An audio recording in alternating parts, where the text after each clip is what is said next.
Welcome to the 2020 New Testament Challenge. Today we're in Galatians chapter 2. Now here in chapter 2, Paul is going to be giving us a verse that is transformational. If we understand the reality of this verse, it will change the way that we live our lives. It will change the way that we see life altogether. It will change our identity. This is what Paul said. I have been crucified with Christ. I no longer live, but Christ lives in me. The life I live in the body, I live by faith in the Son of God, who loved me and gave himself for me. Galatians 2:20 is a verse that we should memorize. This should be our life verse.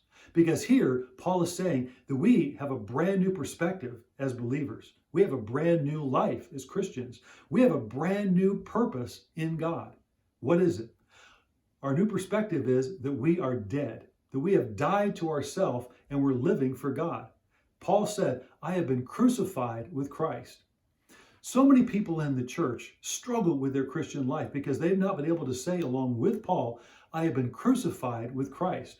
They believe that Jesus is God's Son, that Jesus died for them, but they have not given themselves over to him completely. They have not died to themselves and been crucified with Christ.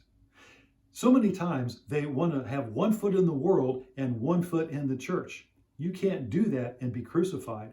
When you're crucified, it means that you have died.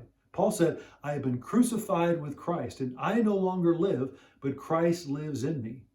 That new perspective is that I've died to my desires. I've died to my way of thinking. I have died to my own life, and it's all about Jesus.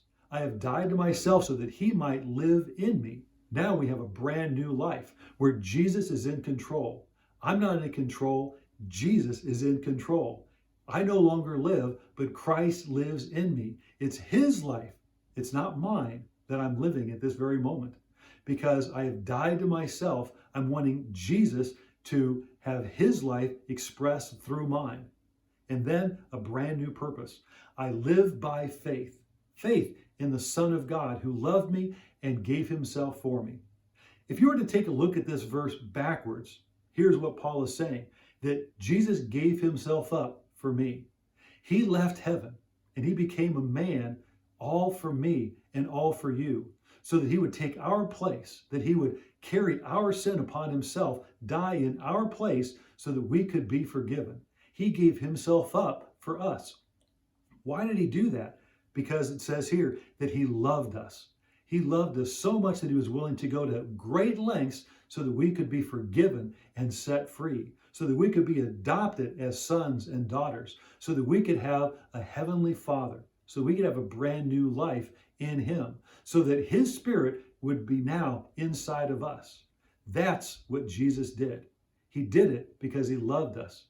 And so therefore, Paul said, I have been crucified with Christ, and I no longer live, but Christ lives in me. The life I live in the body, I live by faith in the Son of God, who loved me and gave himself up for me.